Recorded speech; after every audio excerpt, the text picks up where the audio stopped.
대략적인 부분들을 네, 알고 있었습니다. 어떤 부분들을 궁금해 하시는지를 또 저도 알아야 얘기를 또 드릴 수가 있어서 그랬습니다. 그러면 본격적으로 시작을 해보겠습니다. 중간중간에 제가 네, 궁금하면 또 물어볼게요.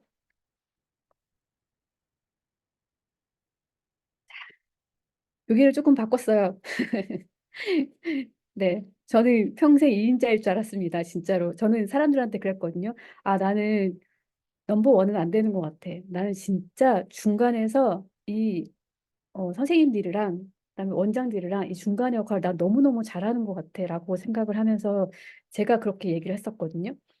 그래서 제가 어, 신도시에서 처음에 오픈을 하는 그런 학원에 어쨌든 스카우트 개념으로 이제 들어갔어요. 그래서 오픈을 한 곳에 수학 원장님 그리고 이제 영어 실장 이렇게 처음에 두 사람이서 오픈을 시작을 하고 그러면서 한 1년 6개월 만에 이 원장님이 정말 대단하신 분이셨거든요. 그래서 그분 밑에서 정말 잘 배우고 그래서 정확한 인원수는 기억이 안 나는데 어쨌든 200명 가까이 였던 것 같아요. 그래서 맨 처음에는 뭐, 예를 들어서 4층에 요만큼만 했다가 4층에 옆에도 확장을 하고 아래층도 확장을 하고 그런 식으로 정말 대단하게 잘하시는 원장님이셨어요. 그래서 지금 보이는 저 지금은 아마 없어졌을 그 프랜차이즈에서 제가 있던 학원에 강사 인터뷰 이것도 하고 여기에 직영점을 직접 내셔서 본사에서 직원이 직접 와가지고 수업을 하시고 그런 곳에서 근무를 했거든요. 그래서 되게 그분한테 많이 배우기도 하고 너무너무 재밌었어요. 내가 키운 건 아닌데 그분이 키우는 걸 옆에서 도와주면서 어, 그런 재미에 되게 열심히 일을 했었던 그런 1년 6개월 만에 네, 그런 시간들을 보냈었습니다. 근데 너무나 빨리 자리를 잡기도, 그러니까 빨리 성장을 하기도 했고, 중간에 강사 관리, 뭐 학생들 관리, 그리고 뭐 학부모님들도 관리를 하고 이런저런 일들을 하면서 되게 힘들었었던 그런 상황이었었거든요. 그래서 정말 막판에는 입원을 거의 했었어요. 네, 입원을 하고 그래서 결국은 번아웃도 되고, 네, 그래서 학원을 나오면서 난 절대 전임을 안 해라는 마음으로 파트만 네개를 떠돌아다니면서 그렇게 했었던 것 같아요. 그러면서 근데 재미는 솔직히 없었거든요. 네, 되게 마음이 편하고 그랬는데 저는 부원장까지 했는데도 내가 감히라는 생각을 했어요. 내가 감히 뭐 공부방을 오픈을 하고 그리고 학원에서만 다니다 보니까 공부방이라는 게 눈에 잘 안 보였었거든요. 그랬는데 이제 지인께서 적극적으로 권유를 하시면서 내가 도와줄게라는 그런 계속 푸시를 해서 정말 그분의 도움으로 어, 내 일을 하기 시작을 했습니다. 솔직히 제가 지금 이 일을 하고 있는 게 저도 똑같은 마음이에요. 제가 이 컨설팅을 언제부터 시작을 했냐면 2021년 제가 이렇게 기록을 남겨놓은 거 보니까 5월에 인스타에 무료로 도와드릴게요라는 그런 광고를 냈더라고요. 저랑 같이 어떤 모임을 하는 독서 모임 같은 그런 곳에 어떤 분께서 10년 동안 학원 강사를 하시다가 10년 동안 집에만 계시는데 나도 뭔가를 하고 싶다라고 해서 제가 정말 되지도 않는 그런 PPT 이런 거 만들어가지고 줌으로 이렇게 막 설명을 해드렸어요. 그랬는데 너무 재밌는 거예요. 와, 사람이 이렇게 도와주고 그렇게 하는 게 너무너무 재미있구나라는 생각이 들어서 이 일을 시작을 했는데 어쨌든 저도 이런 누군가의 권유로 만약에 그분이 아니었다면 저는 이 일을 공부방을 하고 있었을지도 잘 모르겠고, 그리고 이 일을 하고 있었을지도 잘 모르겠다라는 생각이 들었습니다. 네, 그래서 이미 정말 부원장으로 정말 수많은 선생님들도 관리를 해보고 학원 운영에 대한 프로그램도 짜보고 했었던 저인데, 어, 에이, 내가 무슨 이라는 생각을 가지고 있었거든요. 그래서 공부방을 감히 꿈도 못 꾸고 엄청 어려울 거라고 생각하시는 그런 분들께서도 좀 도전을 하셨으면 좋겠어요. 네. 그래서 어쨌든 그런 시간을 지냈었습니다. 그래서 결국은 2012년 8월에 저렇게 정말로 책상만 갖다 놨거든요. 소파 있고 앞에 TV도 있고 그렇게 시작을 했었고 처음에는 그냥 중고등만 하다가 제가 중고등 전문이라서 중고등 전문만 하다가 프랜차이즈를 네, 감행을 하고 내가 초등을 잘 모르니까 프랜차이즈를 감행을 하자라고 하면서 네, 프랜차이즈를 했었습니다. 그래서 저렇게 성인반도 하면서 그리고 초등부를 하는데 초등부는 뭔가 이렇게 액티비티 같은 걸 되게 많이 해야 되더라고요. 이벤트도 많이 해야 되고. 그래서 저렇게 쿠킹하는 분도 따로 모셔가지고 수업을 하게 하고 그다음에 원어민도 네, 아이들 수업하게 하고 이러면서 되게 다양하게 했었어요. 그래서 보니까 제가 아침 11시부터 밤 10시 그리고 일주일에 두 번은 고등부 수업을 하면서 밤 12시에 수업하고 끝나면 차량 운행해주고 그런 시간을 보냈었는데 제가 이거를 준비하면서 확인을 해보니까 그때 제가 벌었던 돈이 500쯤 됐었거든요. 네. 그 500이 500 괜찮네라고 하는데 정말 많은 사람을 가르치고 일하는 시간이 진짜 길었어요. 그래서 거의 제 생활을 하는 게 거의 없었던 것 같더라고요. 그래서 어, 네. 어쨌든 그래서 이런 시간들을 지내고 있었어요. 그래서 여기까지는 진짜 지금 저의 색깔과 전혀 맞지 않는 그런 식의 운영을 했었어요. 그래서 좀 잘 된다라고 생각을 했는데 말씀드린 것처럼 생각을 해보니까 인원수에 비해서 일하는 거에 비해서는 어, 상당히 적은 그런 수입을 벌고 있었던 상황이었었습니다. 그래서 말씀드린 것처럼 저는 중고등 전문만 했기 때문에 초등은 프랜차이즈를 감행을 하면 내가 금방 잘 잡을 수 있을 거라는 생각을 했었거든요. 어느 정도 좀 중고등에 대해서는 그래도 애들 인원수가 좀 있었으니까. 그래서 이제 저 뮤엠 영어라는 그 감행을 하고 제가 되게 열심히 뭔가를 시키는 걸 잘하더라고요. 약간 FM이에요. 그래서 그 이렇게 교육을 받으면 뭔가 멘트를 주거든요. 학부모 멘트 같은 경우도 정말 한 페이지, 두 페이지 되는 걸 토시 하나 안 틀리고 제가 다 외워가지고 사람들 앞에서 발표를 하고 약간 그래서 나는 이런 성향이기 때문에 본사에서 하라는 대로만 잘하면 분명히 초등에 성공할 수 있을 거라는 생각이 들었어요. 그랬는데, 네, 초등은 정말로 맞지가 않았었습니다. 그리고 원래 중고등을 하던 사람이 초등 뭔가 프랜차이즈를 갖고 하니까 엄마들이 초등을 하는 곳에서 중고등 아이들을 제대로 가르치나 뭐 이런 것들도 있어서 어쨌든지 간에 결국은 정체성이 되게 모호해졌거든요. 그리고 일하는 시간이 워낙 많다 보니까 너무 재미가 없었어요. 네, 저는 늘 항상 놀기 위해서 일한다라고 생각을 하고 돈을 많이 버는 것의 이유는 내가 잘 여행을 하기 위한 것인데 저 때는 기억이 아마 하루 쉬었나? 그랬던 것 같거든요. 네, 그래서 결국은 과감하게 초등 그리고 성인반 수업을 폐강을 하고 그리고 프랜차이즈도 1년이 안 됐었던 걸로 기억해요. 감행한 지 1년이 안 된 시점에서 네, 해지를 했습니다. 그러면서 생각을 했어요. 아, 프랜차이즈가 답이 아니구나 라는 생각을 했었고 오히려 내가 자신 있고 내가 그동안 해오던 거 내 색깔에 맞는 거를 해야지 괜히 내가 못하니까 프랜차이즈 도움을 받아서 뭔가를 해보겠다는 생각은 저한테는 맞지 않았던 거라는 생각을 네, 그때 했었습니다. 그러면서 지금도 여전히 프로 수강러이기는 하는데 그때 당시에도 정말 많은 강의들을 들었었어요. 그래서 뭐 관리에 관한 거, 영어랑은 상관없는 뭐 미술, 뭐 입시, 그리고 뭐 국어, 뭐 이런 것들을 정말 무작정 열심히 배우기 시작을 했었습니다. 이거를 제가 찾았어요. 있더라고요. 그래서 지금 2015년 12월부터 다 12월만 이렇게 해놨었거든요. 네. 그랬더니 2015년, 16년, 17년, 18년, 19년에서 다 400 얼마, 300 얼마, 200 얼마 비슷한 요런 정도의 수입을 제가 거의 7년, 네, 7년 동안 음, 수입을 벌고 있었더라고요. 그래서 문제점을 고민을 하고 그리고 방법을 찾기 시작해. 이게 처음에는 그냥 그런가 보다라고 생각을 했는데 그리고 생각했었어. 아, 공부방에서는 이 정도 버는 게 좀 한계인 건가? 라고 생각을 하면서 그래 공부방 뭐 400만 벌어도 괜찮지라고 생각을 하고 있다가 더 벌 수 있지 않을까라는 생각을 하게 된 시점이 조금 있다가 나오는 제가 그분의 이야기를 듣고 했었거든요. 그러면서 저는 솔직히 이게 정말 많이 컸다라고 생각을 해요. 저번에는 말씀을 안 드렸는데 저는 어, 나름대로 정착을 하고 잘 되기 시작한 게 두 가지라고 생각을 하거든요.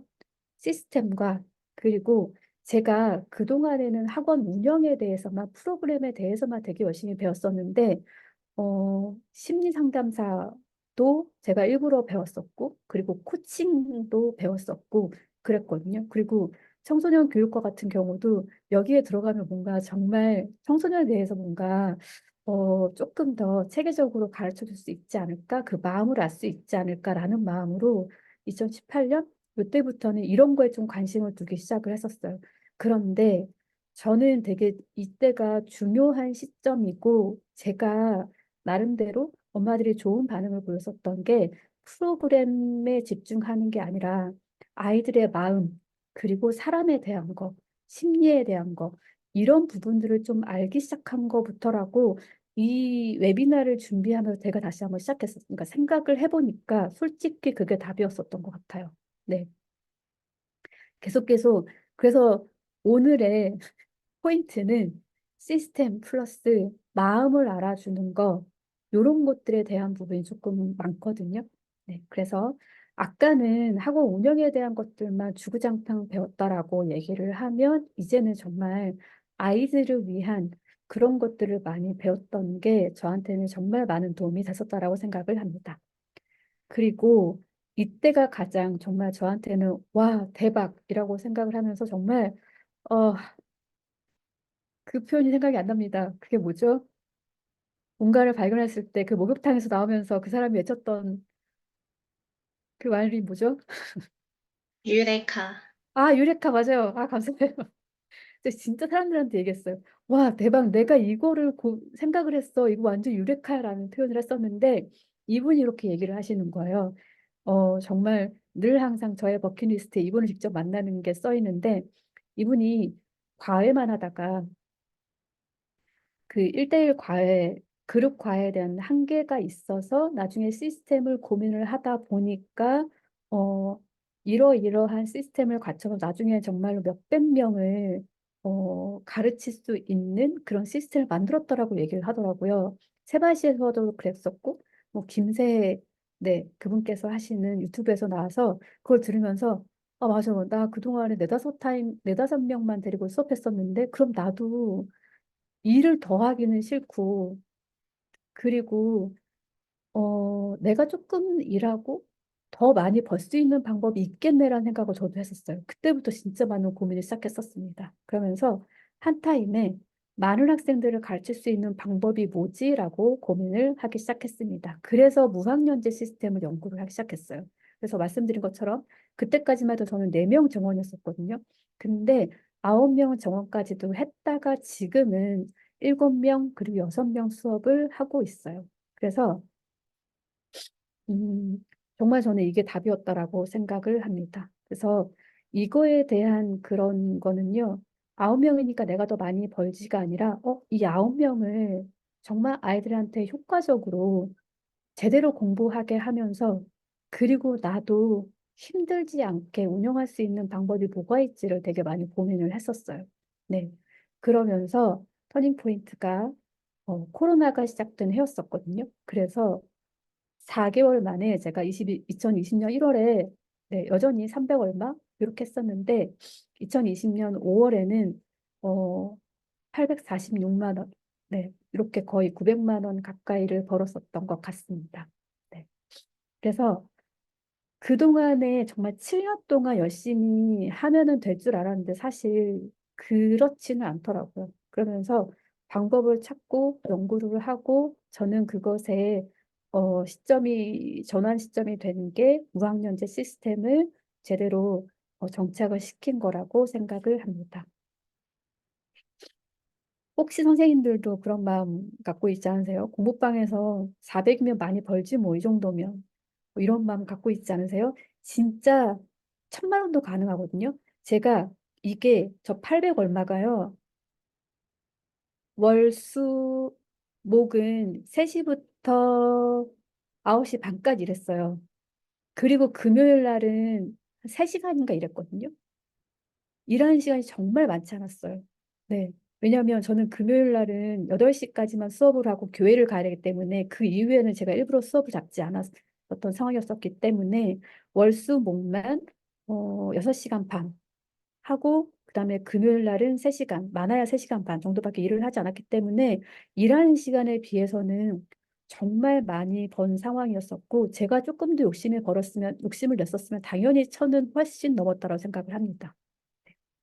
그래서 어쨌든 월천 하시는 분들도 많으실 거예요. 그리고 가능하시는데 저는 늘 항상 얘기를 하는 게 적게 일하고 많이 벌어야 된다고 생각을 하기 때문에 똑같은 월천 그리고 스트레스를 엄청 많이 받아가면서 정말 찌든 사람의 1,000만 원과 여유 있게 그렇게 하시는 분의 1,000만 원 정말 다르다라고 생각을 하거든요. 그래서 그 1,000만 원의 질이 다르다고 생각하기 때문에 저는 늘 항상 저한테 컨설팅을 받으신 선생님들한테 강조하는 게 그거예요. 네. 어쨌든 그런 게 제가 가능했었거든요. 네. 그래서 선생님들도 가능하고, 아, 진짜 공부방에서 저게 가능하다고? 일주일 내내 수업을 안 해도 가능하다고? 이런 마음을 가지시면 진짜 제가 해보니까요. 방법을 찾잖아요. 그러면 정말 답이 보여요. 어떠한 방법으로든지 간에 진짜 TV 드라마를 보더라도 그게 나한테 아이디어가 될 수도 있거든요. 네. 그래서 늘 항상 고민을 하면 정말 해결책이 나옵니다. 네. 그런 것들을 말씀을 해주고 싶었고요. 그리고 지금은 행복하게 운영 중입니다. 제가 처음에는 차별화 이벤트를 좀 생각했었거든요. 여기 지금 이번 세미나에서. 그래서 근데 그거보다는 조금 더 전문 시스템에 대해서 말씀드리는 게 좋을 것 같아서 좀 바꾸긴 했는데 저는 되게 다양하게 저만의 조금 차별화된 이벤트를 하고 있어요. 그 중에 하나가 1년에 한 번 이렇게 봉사활동 가는 거, 아이를 데리고. 그래서 아이들 그 봉사활동 점수 같은 거 있잖아요. 그래서 그것도 같이 채워주기도 하고, 그다음에 엄마들한테 저런 것도 하는 학원이구나라는 것을 좀 보여주기 위해서 네, 이런 것들을 하고 있고, 그리고 삼겹살 파티. 아직까지는 아이들한테 했던 가장 좋은 이벤트가 바로 삼겹살 파티예요. 그래서 어, 여름까지는 중학생들만 하다가 그다음에 이제 겨울부터는 초등학생들도 껴줬거든요. 그래서 일부러 언니 오빠들 옆에 껴앉아가지고 그냥 오빠들이 구워주는 거 옆에서 그냥 주워 먹어 하면서 이렇게 했는데 너무 좋아하더라고요. 그리고 엄마들도 되게 많이 좋아하고 그래서 어쨌든 저는 이것을 저만의 차별화된 이벤트로 어, 당분간은 좀 하지 않을까라는 생각이 듭니다. 그래서 이거 나도 삼겹살 파티 해볼까? 뭐 아니면 나도 봉사활동 가볼까? 이런 거면 늘 항상 생각하실 때 저는 늘 항상 모든 저의 컨설팅이 처음부터 끝까지 누군가가 뭐라고 질문을 하잖아요. 그럼 저는 늘 항상 선생님한테 맞는 걸 하세요라는 얘기를 되게 많이 해요. 네. 그래서 분명히 내가 좋아하고 내가 잘하는 걸 가지고 이벤트를 하는 걸 생각을 해 보시고 그리고 제가 하는 이벤트 중에 또 자주 하는 게 교육비 깎아주는 거예요. 근데 이 교육비 깎아주는 거는 그러니까 다 깎아주세요라는 게 절대 아니거든요. 어, 강의를 많이 들어보시면 아시겠지만 누군가 절대 교육비는 건들지 말아라고 얘기하시는 분들도 많으세요. 네.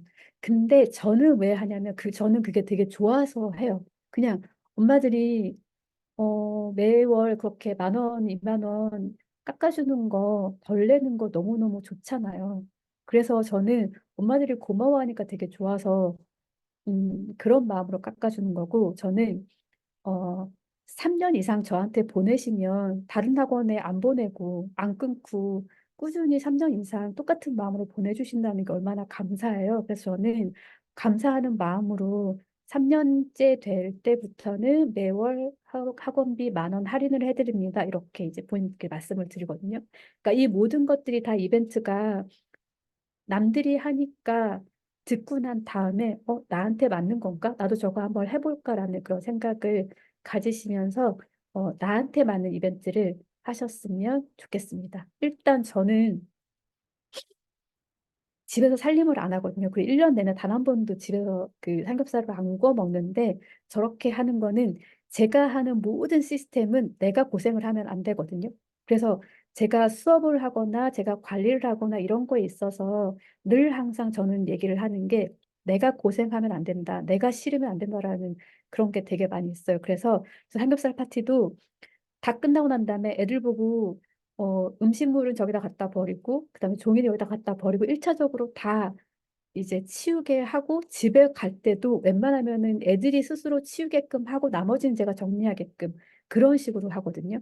그래서 모든 이벤트 그리고 모든 시스템 이런 것들은 최대한 선생님이 안 힘들어야 돼요. 그래야 오래 할 수 있고 그래야 이벤트를 하든 수업을 하든 관리를 하든 아이들한테 짜증내거나 아이들한테 힘든 모습을 보이지 않고 좋은 마음으로 애들을 가르칠 수 있기 때문에 네, 이벤트든 시스템이든 저는 늘 항상 그렇게 생각을 합니다.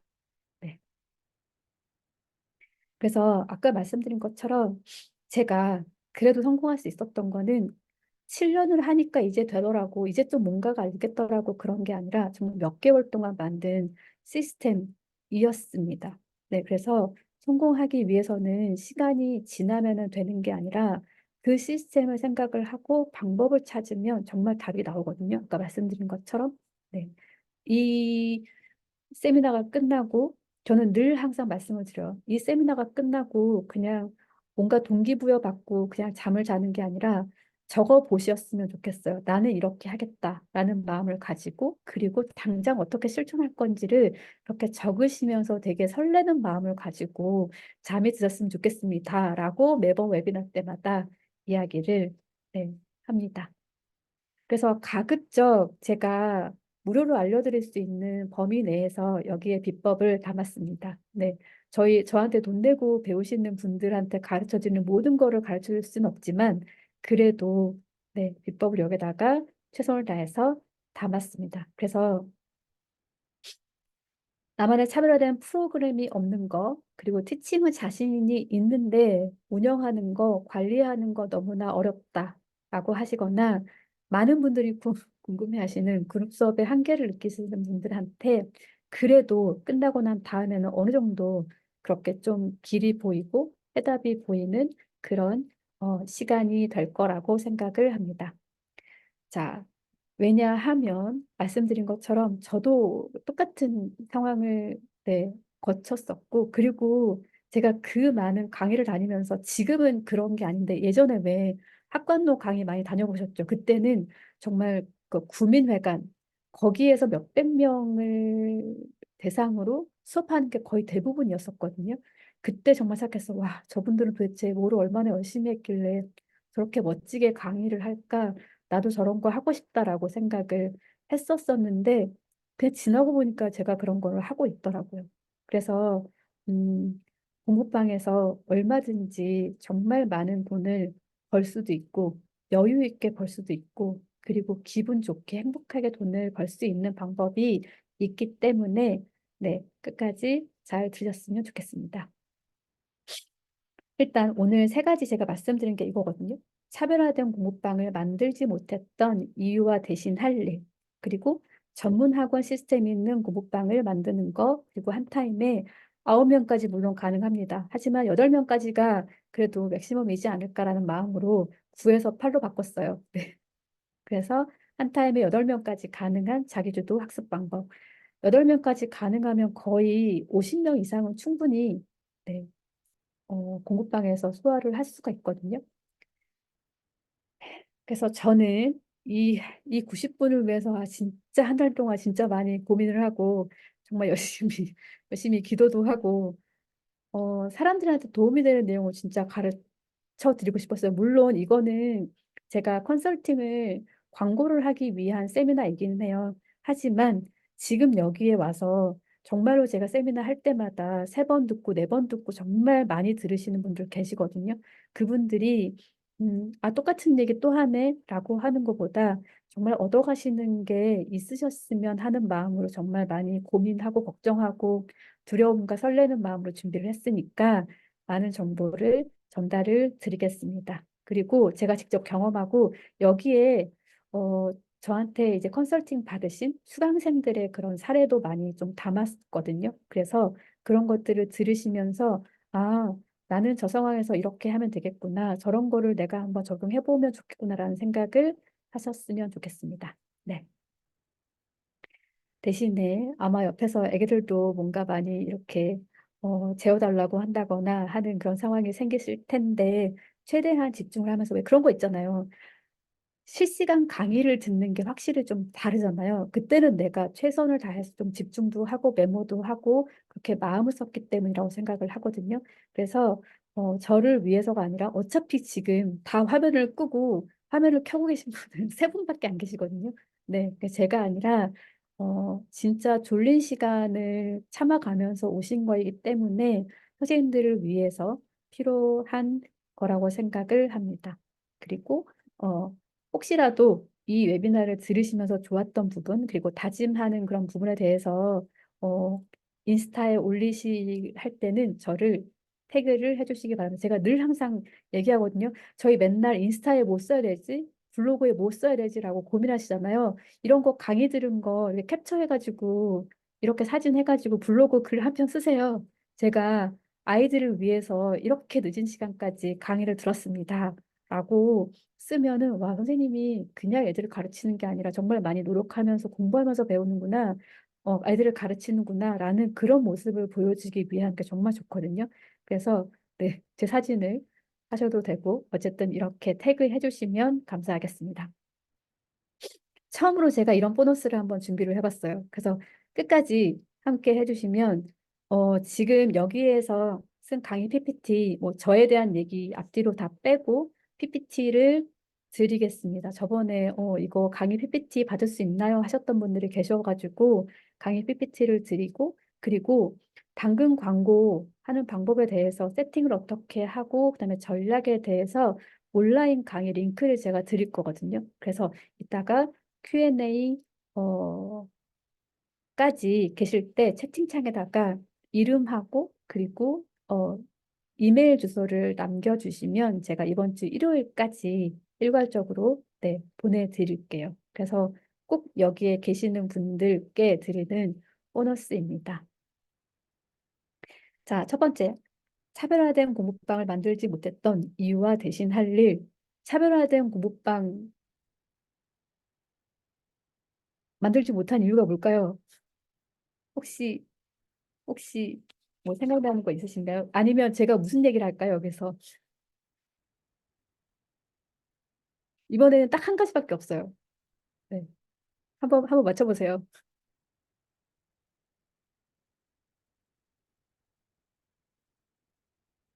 왜 차별화된 공부방을 만들지 못했다라고 생각하시나요?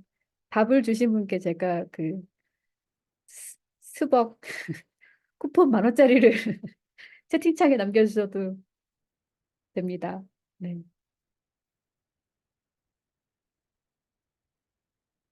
엘리샤 쌤 뭐라고 말씀하셨나요?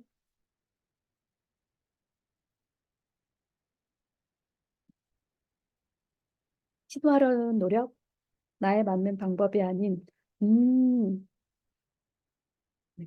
프랜차이즈 등 잘된 것을 따라하려고만 해서 저만의 운영 시스템이 갖춰지지 않았어요. 네. 의정쌤은 역시 저의 강의를 많이 들으셔서 하지만 오늘 제가 준비한 답은 아니에요. 네. 내가 잘하는 것을 몰라서 자기 자신을 몰라서 네. 나한테 맞는 게 아니라서 제대로 된 커리큘럼이 없어서 현우님인데 갑자기 하느님이라고 봤어요. 자신감이 없어서 키위쌤 못 만나서 대박. 윤지영 선생님 얼굴 보고 싶습니다. 열정 부족, 브랜딩. 아직까지 답이 안 나왔습니다. 네. 혹시 답이 안 나왔으면은 그래도 가장 조금 가깝거나 제 마음에 맞는 분한테 일단은 드릴게요. 제일 위에 있는 유정쌤이 아직까지는 그렇습니다. 네. 주변에 하는 커리큘럼이나 학습법을 따라가서 이 모든 게 다 답이거든요. 솔직히 이 모든 게 답인데 제가 오늘 준비한 거를 네, 말씀을 드리는 겁니다. 강의에만 집중해서 지금 충분하다는 생각죠. 야, 역시 이루다. 멋지다, 이루다. 스텔라쌤, 감사합니다. 시스템을 잘 만들지 못해서 답이 나왔어요.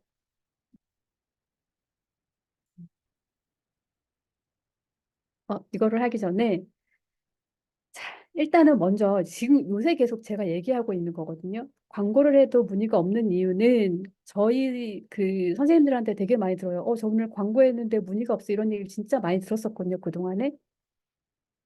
저도 이걸 준비하면서 되게 많이 놀랐는데 서비스 분야 증가율 지금 여기가 2023년 10월이에요. 최근이거든요. 학원이 아니라 교습소 공부방이 4위예요. 네. 정말 이렇다라는 얘기는 어마어마하게 많은 교습소와 공부방이 생기고 있다라는 얘기거든요. 예전에는 학원이 잘 됐었지만 코로나 이후에는 소규모가 잘 되고 있기 때문에 내가 광고를 한다고 해서 이제는 더 이상 저기에 광고를 하네, 학원이 생겼네, 공부방이 생겼네, 전화 한번 해봐야지 이런 거는 거의 이제는 어렵다라고 생각을 합니다. 왜 그런 거 있잖아요. 그리고 약간 피로감. 하도 광고를 하면 그것에 대해서 또 저거네라고 생각을 하는데 어떻게 보면 이제는 하도 많은 공부방과 교습소가 생겨서 그게 붙어도 또 학원 생겼네. 왜 그런 거 있잖아요. 제가 진짜 특히나 이거를 하면서 되게 그러니까 그 관심을 가지고 많이 보는 게 엘리베이터 건물 하면은 학원 광고 붙어 있으면 이게 맨날 보거든요. 뭐라고 이제 광고를 하나? 특히나 방학 때 되면 맨날 방학 특강 한다고 광고 붙이고 이러잖아요. 엄마들 입장에서는 그런 것도 아우 학원에서 또 특강하네, 또 광고하네 이런 생각이 들 수도 있다라고 생각을 합니다. 네. 그래서 어쨌든 이렇게나 많은 교습소 공부방이 생겨나고 있기 때문에 웬만해서는 문의를 잘 안 하고 여기 보시면은 1위가 충남 아산이래요. 그다음에 2위가 대구 군이 네, 이렇게 있습니다. 이 지역에 있는 분들은 조금 더 긴장을 하셔야 될 것 같습니다. 그리고 1월에 블랙큐라는 곳에서 이렇게 프랜차이즈 이게 그 블로그 키워드 검색량이거든요. 그랬더니 1월 23일까지 1월 달에만 프랜차이즈 공부방이라는 검색을 120%나 더 많이 했어요. 이거는 프랜차이즈 공부방은 학부모들이 한 게 아니라 아마도 공부방을 오픈을 할 건데 내가 뭔가 자신은 없고 그래서 프랜차이즈를 끼고 하면 좋지 않을까라는 마음으로 검색을 했을 거라고 생각을 합니다. 제가 보기에는 앞으로 정말 몇 년 사이에 어마어마하게 많은 교습소와 공부방들이 생겨날 거라고 생각을 하거든요. 네. 그리고 광고를 해도 문의가 없는 이유는 교습소와 공부방은 마구 생겨나는데 학령 인구 감소가 아까 그 이르정 선생님도 질문을 하셨어요. 이런 시대에 어떻게 해야 할까요? 라고 생각을 하는데 솔직히 살아남는 학원이 되는 것밖에 방법이 없다라고 생각을 하거든요. 찾는 사람들이 없는데 저희가 더군다나 뭐 대형 학원도 아니고 대형 학원이라고 해서 방법이 있는 것도 아니지만 어쨌든 계속 끊임없이 노력을 하고 끊임없이 변화를 하면서 트렌드에 맞춰서 내가 변화하는 것밖에 전 방법이 없다라고 생각을 해요. 제가 정말 코로나 이후에 진짜 1년, 2년 사이에 많은 것들을 정말 느끼거든요. 와, 정말 엄마들이 이렇게 많이 달라지는구나. 애들이 이렇게 많이 달라지는구나. 그다음에 마케팅이 이렇게 많이 달라지는구나라고 하는 거 정말 많이 느꼈어요. 그래서 어 그거에 맞춰서 안주하지 않고 자꾸자꾸 변화하는 것밖에 저는 방법이 없다라고 생각을 합니다. 네. 자, 다른 학원과 원장님 학원의 차별점은 무엇인가요? 채팅창에 우리 학원만의 차별점을 써주세요. 네, 한번 써주시겠습니까? 써주면서 한번 생각해 보세요. 아, 나는 차별점이 뭘까?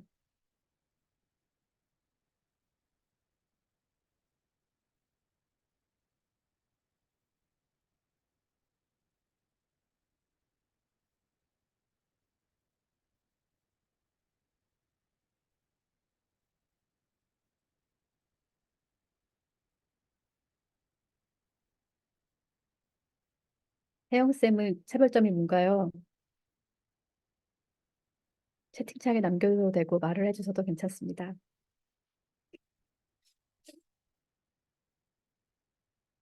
지연쌤은 차별점이 뭐예요? 없는 듯.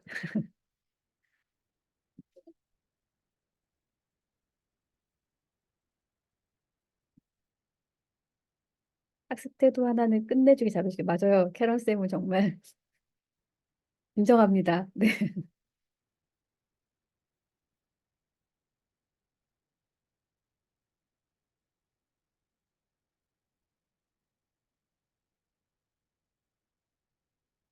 음, 고민하시느라고 못 쓰시는 거죠? 아니면 쓸 게 없어서 못 쓰시는 건가요? 아무거나 막 써보세요.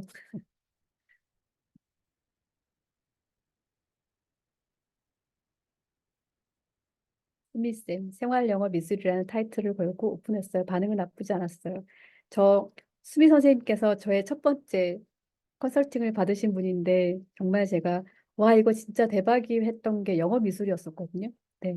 물론 지금 하시는 분들이 좀 많으신 것 같긴 하는데, 1대1 밀착 관리, 소규모 그룹 수업, 100% 영어 수업, 매달 학습 평가서를 보냅니다. 영어 공부 방법 잡아주기. 저도 주변 학원의 커리큘럼으로 운영 중입니다. 분기별 레벨 테스트 평가서. 네. 남다른 퀄리티의 이벤트 수업. 궁금해요. 남다른 퀄리티 이벤트. 이따가 Q&A 때 여쭤봐도 될까요? 말하기 대회 특강 진행. 오, 네. 그러시군요. 다양한, 네, 원장님들도 계시고, 초등은 다양한 방법으로 영어를 노출해 주려고요. 애니메이션, 팝송, 연극. 유치부는 영어 미술로 발화도 빠르게 진행하도록 하고 있어요. 네. 정말 다양한 커리큘럼과 다양한 그런, 네, 차별점을 가지고 하고 계시는 것 같습니다. 자, 이런 것들이 우리 학원만의 차별점일까요? 매일 수업 영상을 꼭지꼭지 찍어서 서너 개 정도 매일 보내세요? 와, 대단하시다. 혹시 안 힘드세요, 이거? 음, 맞아요. 진짜 부지런하세요. 그쵸, 힘들죠? 네. 그래서 정말 이 써주시는 것 중에서 아, 진짜 저거는 괜찮네라고 하는 게 분명히 있을 거거든요. 그런데 이 중에서는 저에게 되게 나도 많이 들었어. 아니면은 우리 학원에, 우리 주변에 저거 하는 거 있어. 아니면 나도 저걸 똑같이 하고 있어라는 그런 것들이 분명히 있을 거거든요. 네, 그거 왜 차별을, 차별점은 많지 않아도 된다라고 생각을 합니다. 저는 생각해 봤거든요. 나의 차별점이 뭘까? 첫 번째는 이거는 저는 정말 중요하다고 생각하는데요. 애들을 바라볼 때 꿀 떨어지는, 네. 진짜 애들이랑 있을 때 제가 많이 웃는 거를 이렇게 막 생각을 하거든요. 제가 봐도, 아, 지금 내가 저 아이를 바라보는 그 눈에 정말 꿀이 떨어지는구나라고 생각을 저는 솔직히 해요. 저번에 어떤 학생이 제가 이 앞에 있는 친구한테 막 뭐라 얘기를 하면서 뭐라고? 라고 했는데 이 친구가 와, 선생님, 저 선생님 되게 존경해요라고 하는 거에서 왜? 그랬더니 선생님 말하는 거 보고 그래서 내가 얘한테 뭐라고라는 말밖에 안 했는데 그게 존경할 말이야라고 했더니 아니요. 라고 하면서 제가 이 아이를 바라보는 그 눈이, 어, 아무튼 그런 식의 표현을 썼었어요. 네. 그래서 저는 그거를 분명히 아이들도 느끼고 제가 아이들한테 꿀 떨어지는 그런 것만 아니라 엄마들한테도 당연히 그런 게 카톡이라든지 이런 거에서 정말 많이 저는 느끼게 한다라고 생각을 하거든요. 그래서 저는 정말 저라고 생각을 해요. 그게 영어 능력이 아니라 아이들을 되게 많이 생각하는 그런 애정 어린 마음, 그리고 이거를 애들한테도 표현을 하고 엄마들한테도 표현을 하고 근데 이 표현이 그냥 표현해서 끝나는 게 아니라 사업적으로도 어떻게 내가 이걸 잘 표현할 수 있을까? 솔직히 저는 되게 많이 고민을 하거든요. 이게 뭔 말인지 나중에 한번 곰곰이 생각해 보세요. 네. 일단은 넘어가 보도록 하겠습니다. 자, 상향 평준화라는 말 되게 많이 들어보셨을 거예요. 그래서 요즘에는 학원들이 가르치는 거는 정말 잘 가르쳐요. 학원뿐만이 아니라 음식점도 맛없는 곳은 솔직히 없거든요. 그래서 그런 표현하기가 조금 뭐하지만 망하는 음식점은 절대 음식 맛이 없어서 망하진 않은 것 같아요, 요즘에는. 네. 그래서 이제는 더 이상 퀄리티를 승부를 보는 거는 힘들다라고 생각을 합니다. 그래서 나음보다는 다름이 중요하다라고 정말 많이 강조를 해서 나한테 바로 이 다름이라는 게 뭘까라는 거를 항상 고민을 해보셨으면 좋겠습니다. 자, 드디어 답이 나왔습니다. 교육에만 집중한다예요. 네, 그래서 계속 저희가 맨날 강의를 듣거나 이런 거 있으면 프로그램에 대한 강의를 되게 많이 듣거든요. 그래서 뭐 수업하는 방법 이런 거에 대해서 정말 많이 듣는데 그거는 왜 그런 표현을 디폴트라고 생각을 해요. 가르치고 잘 가르치고 뭔가 어느 정도의 수준 이상이면은 그러니까 수준 정도라면 된다고 생각을 하거든요. 그게 제가 어디에서 들었는지 모르겠는데 장사의 신인가 그분이 얘기했던 것 같아요. 음식점은 70% 정도만 맛있으면 돼. 더 맛있으려고 노력을 하지 마. 그 음식을 더 맛있게 만들려고 노력하는 게 아니라 그 이외에 다른 것을 잘하려고 노력해라는 표현을 쓰더라고요. 왜 제가 늘 항상 음식점에 예를 들거든요. 왜냐하면 우리가 가장 잘 와닿고 가장 많이 접하고 그리고 이제 우리가 고객의 눈으로 음식점을 어떻게 평가를 하고 어떻게 고르는지를 아마 잘 알아서 저는 이게 되게 많이 와닿는다라고 생각을 합니다. 그래서 늘 항상 얘기하는 교육 사업가의 마인드를 가졌으면 좋겠습니다. 이 표현이 정말 멋진 것 같았어요. 부자 아빠, 가난 아빠에서 이런 게 있더라고요. 내가 가르치는 수업에서 맥도날드보다 더 맛있는 햄버거를 만들 수 있는 사람라고 했더니 대부분의 학생들이 손을 들었대요. 그래서 이분이 이렇게 더 맛있는 햄버거를 만들 수 있는 사람이 많은데 어떻게 맥도날드가 너네들보다 여러 돈을 더 많이 버는 걸까요? 라고 했대요. 그래서 답은 탁월한 사업 시스템을 갖추고 있기 때문입니다라고 이야기를 했다고 합니다. 그래서 그토록 많은 인재들이 가난한 까닭은 맛있는 햄버거를 만드는 데에만 치우쳐서 사업 시스템에 대해서는 거의 모르기 때문이다라고 하는데 저는 이것도 저희도 사업가거든요. 네. 작은 정말로 혼자서 하는 곳이지만 저희도 사업가이기 때문에 더 이상 햄버거를 맛있게 만들려고 노력을 하는 게 아니라 이거를 어떻게 잘 팔 수 있는지에 대해서 생각을 해야 된다고 생각하는데 여기에 있는 시스템은 어, 저희한테는 학생들 관리, 엄마들 관리 이 모든 게 다 시스템에 들어간다라고 생각을 합니다. 그래서 저의 오늘 강의의 포인트는 이거예요.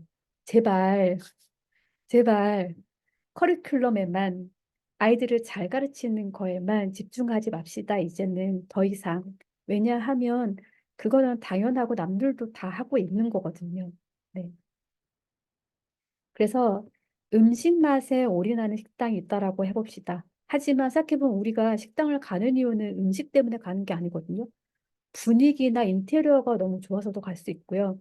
주차 공간이 넓어서 갈 수도 있고, 아니면 그냥 모르는 곳인데 리뷰 보고 갈 수도 있기 때문에 이거 하나하나 다 생각을 해보시면서 그러면 나는 공부방을 어떻게 음식점을 많이 사람들이 찾아가는 것처럼 우리 공부방을 좋게 그렇게 만들 수 있을까에 대해서 고민을 해보셨으면 좋겠습니다.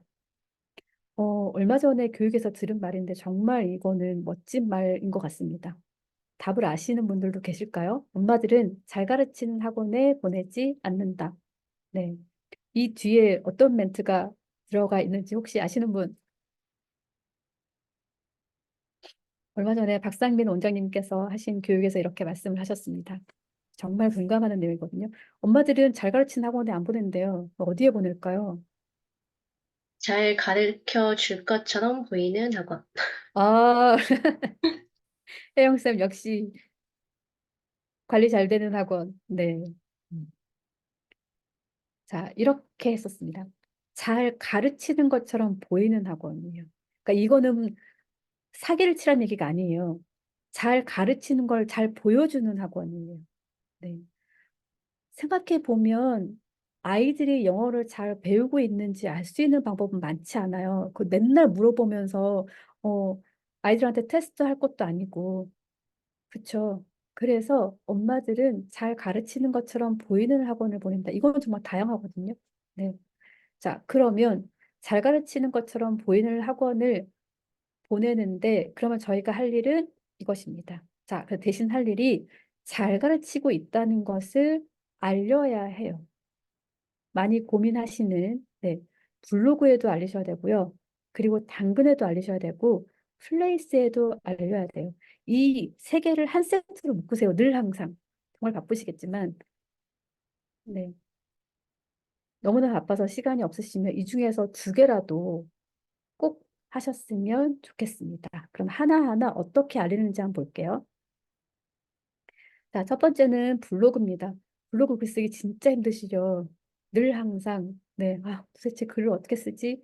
라는 게 있으실 텐데, 일단은 글 쓰는 부담감을 보세요. 저희는 상위 노출해가지고 그 이웃을 많이 추가하기 위한 게 아니잖아요. 엄마들이 무슨 동 영어를 쳤을 때, 우리 학원에 들어왔을 때, 우리 학원에 대해서 제대로 잘 알고 싶은 것들을 채우는 게 좋거든요. 그래서 멋지게 글 쓰는 거 하지 않아도 괜찮아요. 그냥 그 글에 내가 어떤 사람인지에 대해서가 잘 알려져 있으면 되고요. 내가 수업에 그리고 아이들 교육에 얼마나 진심인지가 잘 들어가 있으면 된다고 생각합니다. 그리고 글 하나에 적어도 7개 이상의 사진이 들어가 있는 게 좋아요. 그래서 오히려 글이 많은 것보다 엄마들은 눈에 보이는 그런 애들이 학습하는 사진을 보면서 아, 여기는 이렇게 수업을 하는구나. 이렇게 꼼꼼하게 뭔가를 해주는구나. 그런 것들을 알 수 있는 그런 사진을 올리시는 게 좋고, 그리고 아이를 수업하는 사진. 뭐 모자이크를 하던 뭐 이모티콘을 이렇게 씌우던지 간에 그렇게 해서 어쨌든 아이들에 대한 그런 게 많이 노출되면 좋거든요. 그리고 공부한 교재에 대한 사진 이런 것들이 들어가면 좋아요. 그리고 학부모 아이들의 그런 좋은 후기를 사진으로 남기셔서 하시는 것들이 좋습니다. 그리고 중요한 거 학원 홍보성 글만 있는 게 아니라 정보성 글도 쓰는 거거든요. 그런데 여기서 팁이 있어요. 진짜 정보만 주고 가는 게 아니라 거기에 마무리는 그러니까 우리 학원에서 이렇게 하고 있으니까 우리 학원을 보내야 돼요라는 식의 글로 마무리를 하면 돼요. 네. 혹시 이해하셨나요? 어쨌든 블로그에는 이런 것들을 담으시면 좋습니다. 그리고 당근은 음, 학부모 그리고 학생 리뷰 이벤트를 넣으면 좋고요. 그리고 단골이 많으면 노출이 잘 되거든요. 그래서 이 단골이 많기 위해서는 여기에 진짜 소식 업데이트를 자주 하시면 돼요. 소식이라는 게 있어요. 당근에 들어가면. 그래서 거기에 뭐 일주일에 한 번이든 뭐 보름에 한 번이든 이런 것들을 업데이트를 자주 하셔서 학원 소식이나 성과나 이벤트, 뭐 교육 뉴스 이런 것들을 꾸준히 올리시는 거예요. 그나마 당근은 조금 그러니까 부담이 조금 덜 하거든요. 블로그보다. 네. 그래서 이런 것들을 하시는 게 좋아서 저도 지금 단골이 물론 저희 이제 선생님들이 그 단골을 맺으신 것도 있지만 그 전에 열 몇 명이 저를 단골을 하시더라고요. 그래서 처음엔 되게 기분이 좋았는데 이 중에서 경쟁 학원들도 단골을 맺으셨나라는 생각이 들기는 하는데 어쨌든 단골이 많으면 좋아요. 그러면 광고를 하지 않아도 단골들이 그러니까 단골을 하면 그분들의 피드라고 해야 되나요? 그 당근에 보여요. 네. 그렇기 때문에 어쨌든 최대한 많은 단골을 갖고 계시는 게 중요합니다. 그리고 단골에게만 쿠폰을 지급을 하면 또 그걸 가지고 언젠가는 우리 학원에 등록을 할 수 있으니까 그런 이벤트를 하셔도 되고요. 네. 그래서 말씀드린 것처럼 단골은 중고 거래 사이에서 소식 보기가 가능합니다. 어쨌든 얼마 전에 제가 당근에 요새 광고를 이제 올리고 있는데, 저희 동네 수학 공부방 선생님께서 문의를 주시더라고요. 그래서 뭐 아이들 4명 정도를 이제 그 학원에 보내려고 하는데, 뭐 그래서 문의를 하면서 이렇게 물어보시더라고요. 그래서 근데 저만이 아니라 저희 어떤 선생님, 그 지영쌤도 저번에 이렇게 카톡에서 저희 단톡방에서 나눈 거 보니까 그분들 논술 선생님이 그 광고를 보고 학생을 소개시켰다라고 얘기를 하더라고요. 그래서 어쨌든 단골은 물론 선생님들이 이렇게 얘기를 저는 당근을 해도 그러니까 뭐 문의가 없던데요 라고 하는데 전단을 하던 당근을 하던 뭐든지 간에 일단은 최대한 우리가 할 수 있는 걸 많이 해야 돼요. 단 한 명이라도 좋으니까. 솔직히 한 명이 등록을 하면 그 친구가 적어도 1년을 다니면 그 광고를 하는 그 노력과 그리고 그 비용이 아깝지가 않거든요. 그래서 어쨌든지 간에 저희는 다양한 매체의 광고를 해야 되는 거니까 아, 나 당근 잘 모르는데 라고 하시면 열심히 배우고 아까 제가 말씀드렸죠. 보너스로 당근 하는 거에 대한 모든 그런 것들을 온라인 강의를 제가 드릴 거니까 나중에 확인을 해보시길 바랍니다. 그래서 이거 잘 안 되거든요. 어떻게 일주일 동안 그 소식을 올리나요? 일주일에 한 번씩. 그래서 저희 선생님들이랑 같이 월천반이라는 그 멤버들을 이제 모집을 해서 여기에서 일주일에 한 번씩 블로그나 그다음에 당근이나 플레이스에 의무적으로 일주일에 한 번씩 글을 올리는 거를 하고 있거든요. 그래서 글 안 올리면은 벌금 3,000원 이런 것들을 하고 있어요. 그 정도로 되게 중요하기 때문에 어쨌든 이런 것들을 꾸준히 하셨으면 좋겠습니다.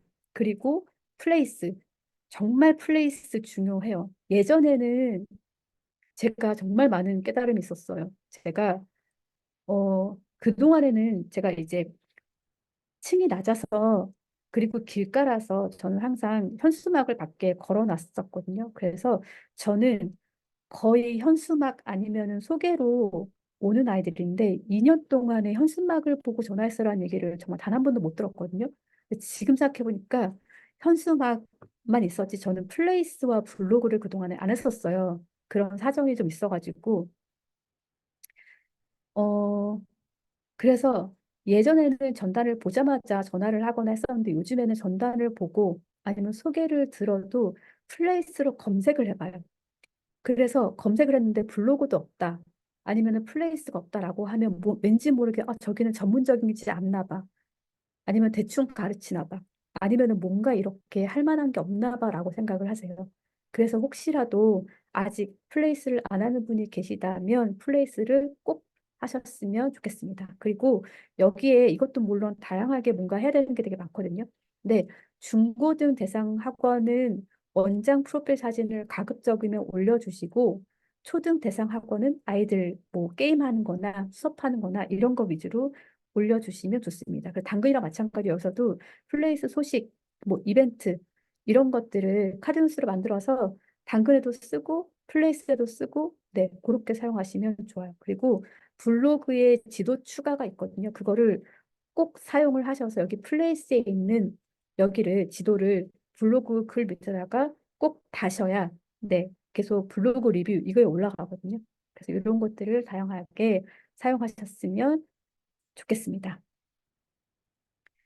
자, 그리고 대신 할 일, 아까 말씀드렸죠. 네, 잘 가르치고 있다는 것을 알려라 해서 단순히 보이는 것이 아니라 돋보이게 하는 것, 즉 매력적으로 보이도록 하는 게 되게 중요하거든요. 음, 그런 거 있잖아요. 그 칼국수 집인데 바지락 칼국수인데 당연히 되게 신선한 그런 바지락들을 거의 매일매일 가져와서 그렇게 할 텐데 그냥 바지락 칼국수라고 써 있는 것과 매일 아침 안면도에서 공수해온 뭐 바지락으로 이런 표현들을 했을 때 우리가 저기는 되게 신선한가 봐 바지락이 그런 생각들을 하게 되잖아요. 그래서 뭔가 광고 멘트라던가 블로그 글이라던가 이런 거 하나하나에 그냥 남들이 다 하는 표현이 아니라 하나라도 조금 바꿔서 사용할 수 있는 그런 멘트를 사용하시는 게 좋다라고 생각을 합니다. 제가 요즘에 저 혼자 나름대로 지어놓고 되게 그 만족하고 있는 게 학습 코디네이터라는 말을 제가 막 쓰고 있거든요. 그래서 코디네이터는 이 사람한테 맞춰가지고 이 사람만의 뭔가를 제가 해주는 거잖아요. 코디를 해주는 거잖아요. 그래서 아이들한테 맞춤으로 커리큘럼도 짜주고 필요한 것들을 제가 하고 있다라는 의미로 저희 학부모님한테 그렇게 쓰고 그리고 이제 광고할 때도 저는 그렇게 사용을 하고 있습니다. 그런 식으로 나만이 쓸 수 있는 뭔가 그런 멘트들을 한번 사용을 해보셔서 돋보이게 하는 그런 멘트들을 자꾸 자꾸 고민하고 생각을 해보시는 걸 추천을 드립니다. 그래서 이런 식이에요. 그냥 저희는 클래스 카드 해요. 이게 아니라 무슨 무슨 학원, 단어 암기 시스템, 클래스 카드 이렇게 한다던가 뭐 파닉스반 오픈 특강합니다라고 하는 것보다 초1을 위한 뭐 영어 처음반, 영어 시작반 이런 식으로 먼저 멘트의 제목을 쓰고 난 다음에 설명에 파닉스에 대한 얘기를 하시면 정말 많이 들었잖아요, 저희. 겨울방학 특강, 문법, 파닉스 반 오픈합니다. 이건 워낙 많이 들어서 엄마들이 어머, 저기 파닉스 반 오픈하네 이런 생각 절대 안 들거든요, 요즘에는. 네. 그래서 방법이 없어요. 차별화되는 수밖에. 그 모든 게 다. 네. 자, 두 번째는요. 과정을 알려라입니다. 여기 분명히 선생님이 저희 수강생이 계실 텐데 이 얘기를 저희 모임에서 했었거든요. 그분께서 이렇게 얘기하시더라고요. 애가 너무 못해가지고 맨날 30분씩 남겨서 그렇게 가르쳤는데 엄마가 그러니까 뒤에 나오는 슬라이드긴 해요. 네, 엄마가 아이한테 이렇게 영어 실력을 이렇게 막 해봤는데 애가 너무 모르더래요. 그래서 너무 막 화를 내면서 아니 그동안 넌 도대체 학원에서 뭘 배웠니? 이런 식의 얘기를 하면서 학원을 끊으셨다라고 얘기를 하더라고요. 그래서 선생님이 그동안에 이렇게 수업을 했어요. 보충을 해줬어요라고 얘기했더니 어머님이 아니 그러면 그동안 왜 말도 안 하셨냐고 라는 표현을 하셨다라고 하더라고요. 네, 그래서 우리는 계속 아이를 위해서 내가 이렇게 많은 노력을 하는데 엄마들은 모르는 경우가 되게 많아요. 그래서 생색을 내고 그 모든 것들을 다 알려주셔야 나중에 아, 우리 애가 이렇게까지 선생님이 해줬는데도 우리 애가 못 따라가는구나라고 하지. 어, 그렇게 나중에 뭔가 뒤통수를 맞는 그리고 너무 억울한 그런 상황들을 안 만드셨으면 좋겠습니다. 그래서 저는 이렇게 하고 있어요. 과정을 알려라. 그래서 여기 지금 사진을 보면 이 아이가 되게 많이 틀렸거든요. 틀린 게 정말 많아요. 그래서 그날 찍어서 리딩 후에 틀린 게 많아서 설명하느라 늦었어요. 하나하나 문제 푸는 연습을 당분간 필요할 것 같아서 함께 할게요. 라고 했더니 이제 어머님이 매번 이렇게 신경 써서 감사합니다. 이런 식의 멘트를 이제 하셨어요. 그래서 아이의 상태와 내가 어떻게 케어하고 있는지의 과정을 알려주셔야 돼요. 그래요. 선생님이 이렇게까지 했는데도 우리 아이가 잘 안 되는구나. 아니면 이렇게까지 하니까 우리 아이가 잘하게 되었구나. 이런 것들을 알게 되거든요.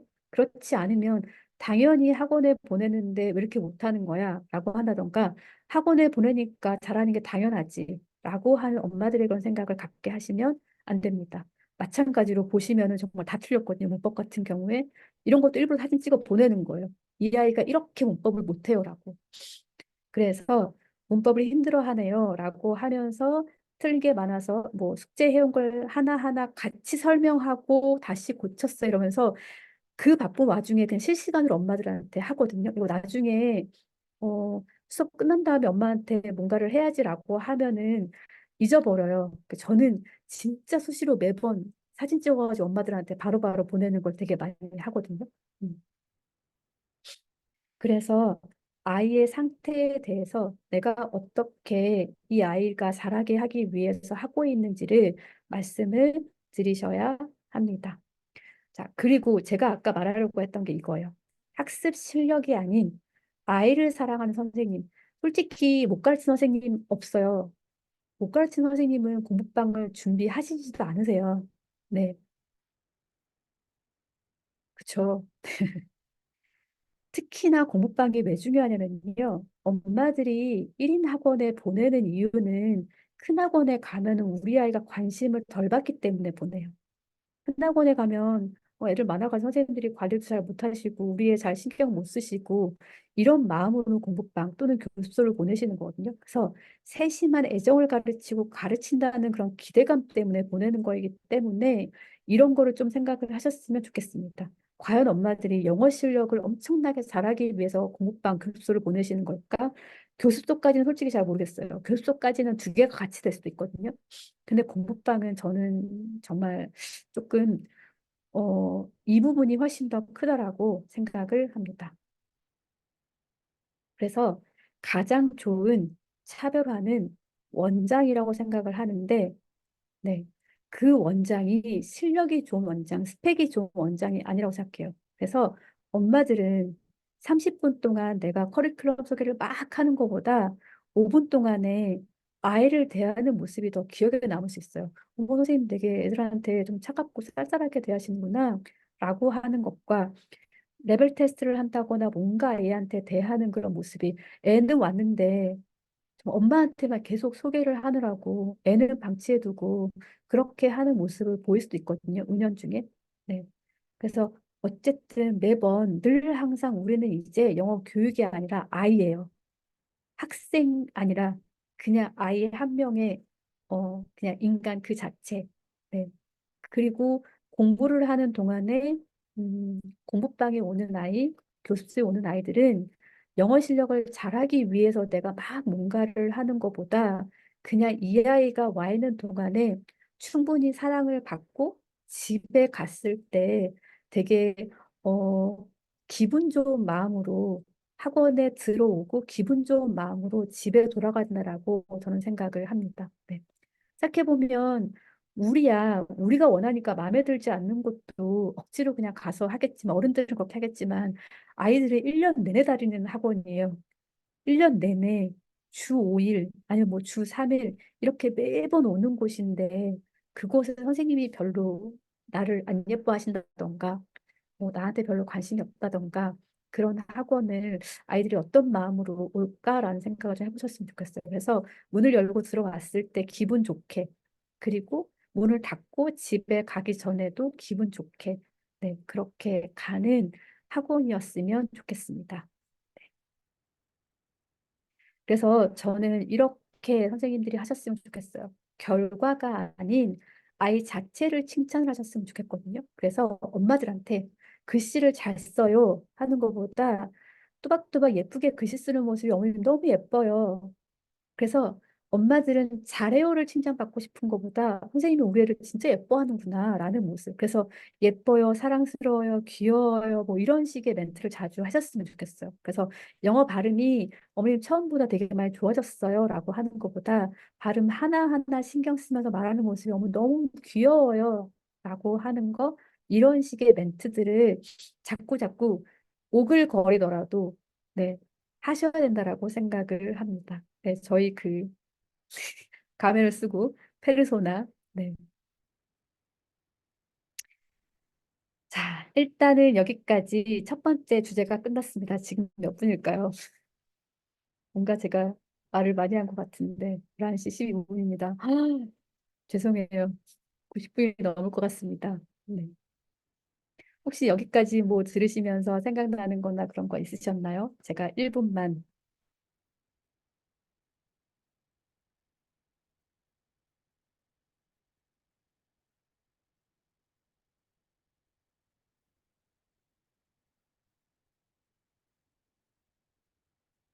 자,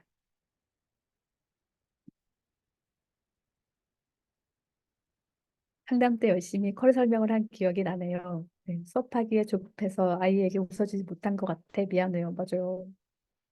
아이한테 눈길을 더 줘야겠어요. 네, 감사합니다. 깨달아야 할 게 많네요. 네, 언제든지 질문하세요, 지연쌤.